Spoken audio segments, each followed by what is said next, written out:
살아계신 하나님, 오늘도 새로운 하루를 우리에게 허락해 주셔서 감사함을 드립니다.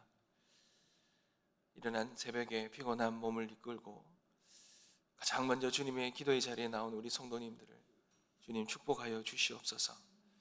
하루의 첫 시간을 구별하여 주님께 드립니다. 주님, 이 발걸음을 기억하시고 우리의 삶 속에 하나님의 한량없는 오늘 하루를 살아갈 수 있는 은혜를 충만히 부어 주시옵소서. 오늘도 하루를 살아가는 모든 삶 가운데 주님 동행하여 주시옵소서. 오늘 우리에게 주어진 일들 잘 감당하게 하여 주시옵시고, 하나님, 이 모든 일들을 또 지혜롭게 이루어갈 수 있도록 우리에게 지혜를 주시고, 하나님 또 강건함을 허락하여 주셔서 오늘 하루도 정말 하나님 앞에 온전한 삶으로 올려드리게 하여 주옵소서. 주님, 우리의 삶 속에 우리가 풀 수도 없고 해결할 수도 없는 일들이 참 많이 일어납니다. 하나님, 그럴 때마다 주님을 바라보게 하시고 주님을 의지하게 하여 주셔서 주님이 주시는 그런 평안함과 지혜를 가지고 우리의 일상의 삶을 잘 풀어갈 수 있도록 주님 은혜를 다하여 주옵소서. 오늘도 우리의 간절함을 주님 앞에 올려드립니다. 주님, 감사가 있습니다. 더 충만한 감사로 채워주시옵시고 우리의 삶에 간절함이 있습니다. 하나님께서 듣고 응답의 은혜를 허락하여 주시옵소서. 오늘도 한 말씀 붙들고 기도하며 나아가길 원하오니 말씀 앞에 섭니다. 말씀의 은혜로 채워 주옵소서. 감사드리며 살아계신 예수 그리스도의 이름으로 기도드립니다. 아멘. 하나님께서 오늘 우리에게 주시는 말씀입니다. 고린도전서 10장 14절에서 11장 1절 말씀입니다. 고린도전서 10장 14절에서 11장 1절 말씀 함께 보겠습니다. 다 찾으셨으면 한 절씩 교독하겠습니다. 제가 먼저 읽겠습니다. 그런즉 내 사랑하는 자들아, 우상 숭배하는 일을 피하라.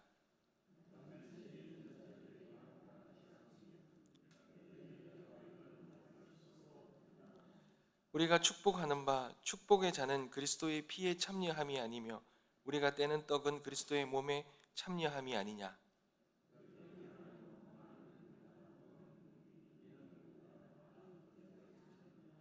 육신을 따라 난 이스라엘을 보라. 제물을 먹는 자들이 제단에 참여하는 자들이 아니냐.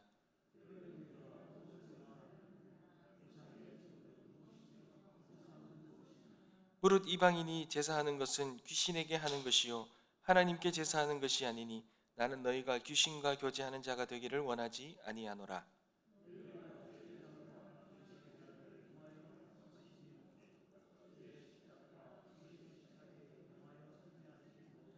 그러면 우리가 주를 노여워하시게 하겠느냐? 우리가 주보다 강한 자냐?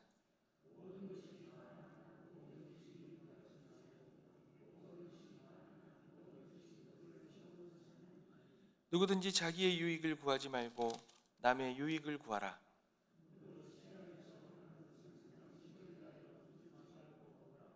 이는 땅과 거기 충만한 것이 주의 것임이라.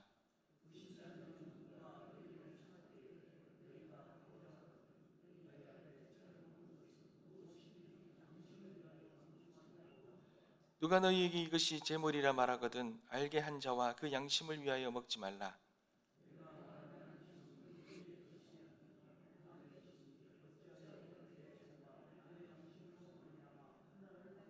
만일 내가 감사함으로 참여하면 어찌하여 내가 감사하는 것에 대하여 비방을 받으리요.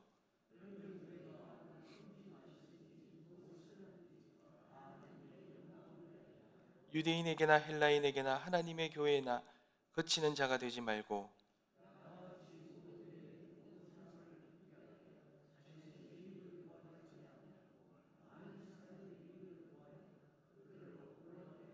다 같이 읽겠습니다.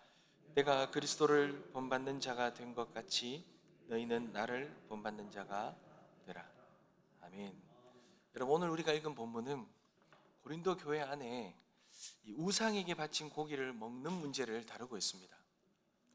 여러분, 당시에 시장에서 파는 고기의 대부분의 고기들은 이방 신전에서 제사를 드릴 때 사용했던 그 음식입니다. 그 음식으로 쓰인 뒤에 이 시장에 나와서 이 고기들이 팔렸던 것입니다. 그러다 보니까 이 교회를 대하는 이 고기류에 대해서 이 교회 안에 대하는 두 가지 태도가 있었어요. 어떤 사람들은 세상의 진짜 신은 하나님 한 분뿐이고 나머지 우상은 다 가짜라는 거죠. 그러니 그 고기를 먹는다고 해서 문제될 것이 없다라고 생각한 겁니다. 여러분, 이게 바른 지식이죠. 이 인식들이 맞는 거죠.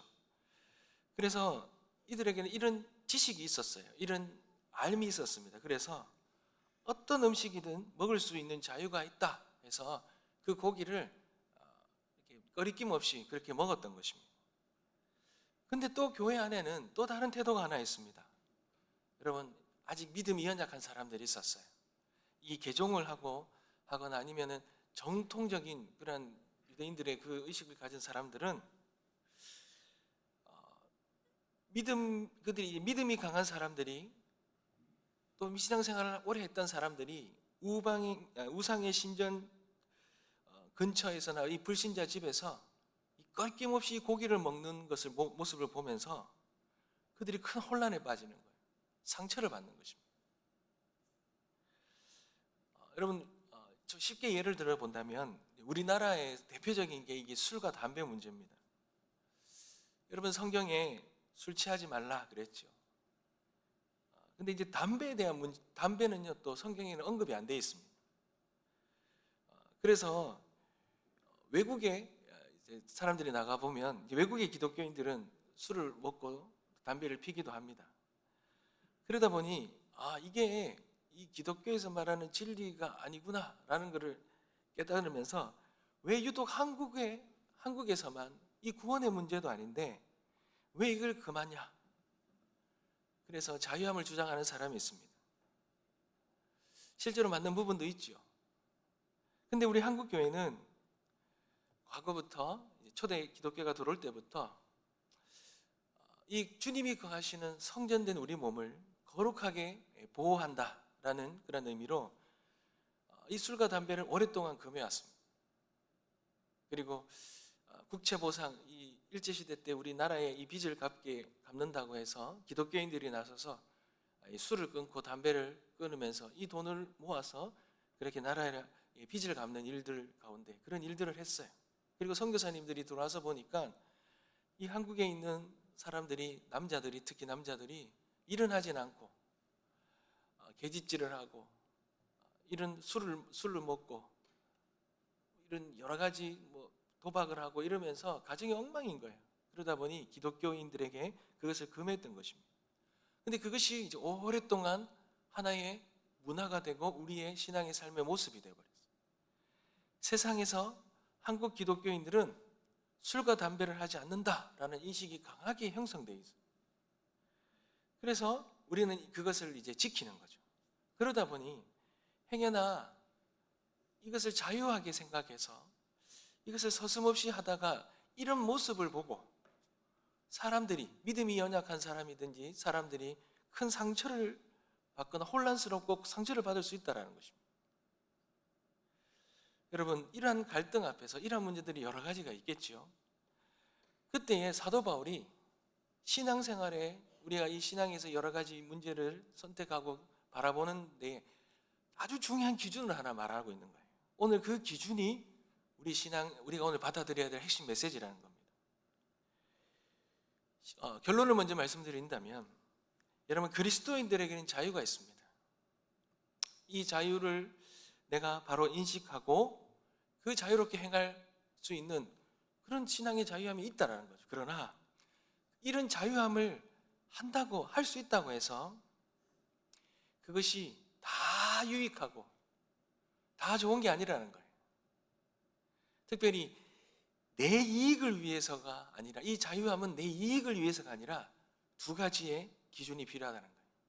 내가 하는 이 모든 것이 하나님께 영광이 될 수 있느냐, 그리고 다른 사람에게 유익을 줄 수 있느냐, 이것을 기준으로 삼고 사용해야 된다는 것입니다. 여러분, 혹시나 내게 주어진 자유와 권리가 누군가의 신앙을 넘어지게 하고 있지는 않습니까? 오늘 23절 말씀을 한번 보겠습니다. 23절을 보면 모든 것이 가하나 모든 것이 유익한 것은 아니요 모든 것이 가하나 모든 것이 덕을 세우는 것이 아니다 그럽니다. 우리가 예수 그리스도 안에서 율법의 매임에서 우리가 자유함을 누렸어요. 그러니까 우리가 모든 것을 가능합니다. 모든 것을 행할 자유가 있습니다. 근데 바울은 내가 할 수 있는 일이라도 그것이 다른 사람을 실족하게 한다면 스스로 그 권리를 포기하라 이렇게 말합니다. 24절을 한번 보십시오. 누구든지 자기의 유익을 구하지 말고 남의 유익을 위하여 구하라. 바로 이 말씀이 이 뜻이라는 거예요. 여러분 우리의 일상이 이 말씀을 한번 돌아봐야 되는 거예요.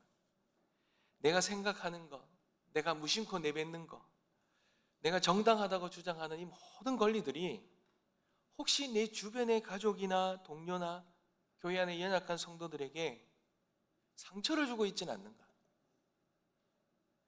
내가 옳다는 것을 증명하기 위해서 타인을 깎아내리거나 내가 무언가 타인을 넘어지게 한다거나 이런 부분이 있다면 이 자유를 잘못 사용하고 있다는 것입니다.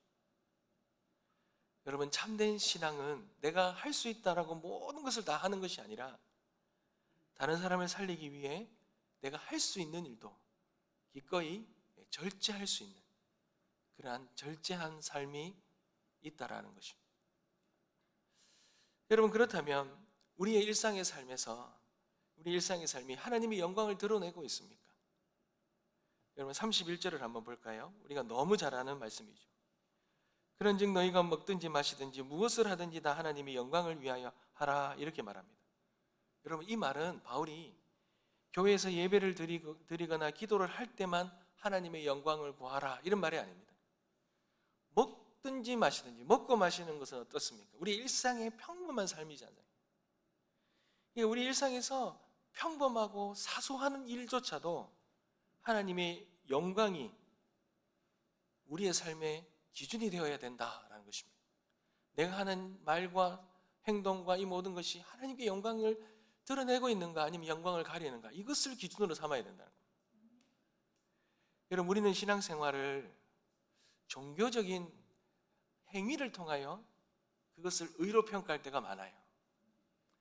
여러분 우리가 새벽기도 나오는 거, 모든 예배에 참석하는 거, 섬기고 봉사하는 거, 물질생활, 헌금생활 하는 거, 여러분 이 모든 거 받은 은혜에 감사해서 우리의 신앙의 중요한 한 부분으로 그렇게 우리가 하는 거죠. 그런데 여러분 이것만을 신앙의 절대적인 기준으로 삼아서는 안 된다는 겁니다. 왜냐하면 우리의 신앙생활의 삶은요 교회 안에서만 이루어지는 것이 아니잖아요. 어쩌면 대부분의 삶은 여러분 교회 문 밖에서 우리가 삶을 살아가면서 이루어지는 것이 대부분이죠. 그러니까 그 모습 속에서도 우리의 신앙의 삶이 드러나야 된다는 겁니다. 여러분 마치 운전 연습을 하는데요. 이론 공부만 하는 거예요. 이론적인 공부만 하는 거예요. 그러면서 이론적인 것을 하면서 아니면 운전대를 잡아도 차는 이 주차장 안에 있는 거예요. 주차장 안에 있으면서 우리가 차의 모든 기능을 작동할 줄 안다고 해서 운전을 잘하는 것처럼 생각한다는 겁니다. 여러분 그런데 실제 운전은요 도로로 나가서 주행을 하면서 신호를 지키고 차선을 바꾸고 가감속을 해가면서 그리고 방어 운전을 하면서 실제 주행을 해봐야 되는 거죠. 여기서 우리의 운전 실력이 드러나는 거죠. 여러분 우리의 삶도 마찬가지입니다. 우리가 오늘 아침에 식사하는 것부터 우리의 일터에서 사람을 만나서 우리가 업무를 보는 것 그리고 돈을 쓰는 것 모든 일들 속에서 모든 하는 삶이 다 예배의 삶이라는 거예요. 신앙의 삶이라는 겁니다. 내가 오늘 행하는 선택들 이 하나하나들마다 이것이 하나님의 이름을 높이고 있는가 하나님의 영광을 높이고 있는가 이것을 우리가 먼저 물어봐야 된다는 겁니다.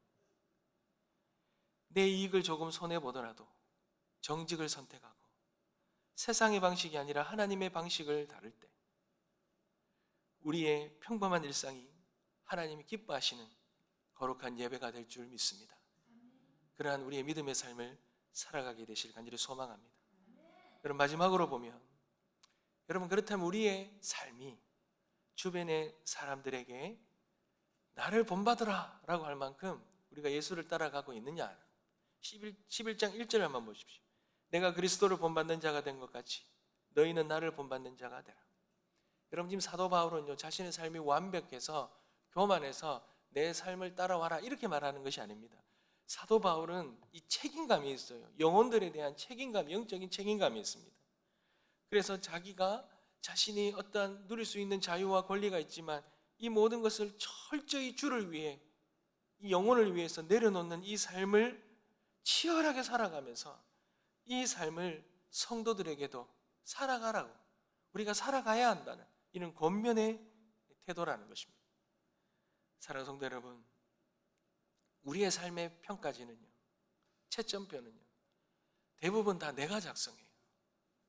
그래서 사람들에게 내 인생과 신앙의 삶의 점수는 나는 이런 점수야, 이 몇 점이야, 나는 이렇게 잘 살고 있어, 이런 평가를 받고 있어, 이렇게 말을 많이 해요. 여러분, 우리의 삶과 신앙의 채점표는 우리가 작성하는 것이 아닙니다. 우리가 그 모든 걸 평가하는 것이 아니라는 것. 우리의 삶을 평가하시고 다스리시는, 모든 것을 채점하시는 분은 하나님이시고 우리 이웃이라는 것.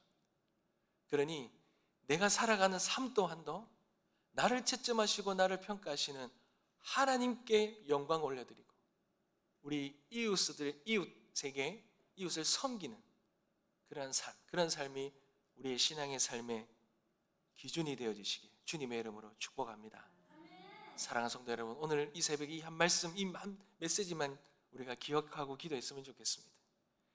우리에게 주어진 모든 신앙의 삶, 선택은 나를 위해 쓰는 것이 아니라 하나님을 높이고 이웃을 살리는 데 사용하게 되어지길 주님의 이름으로 축복합니다.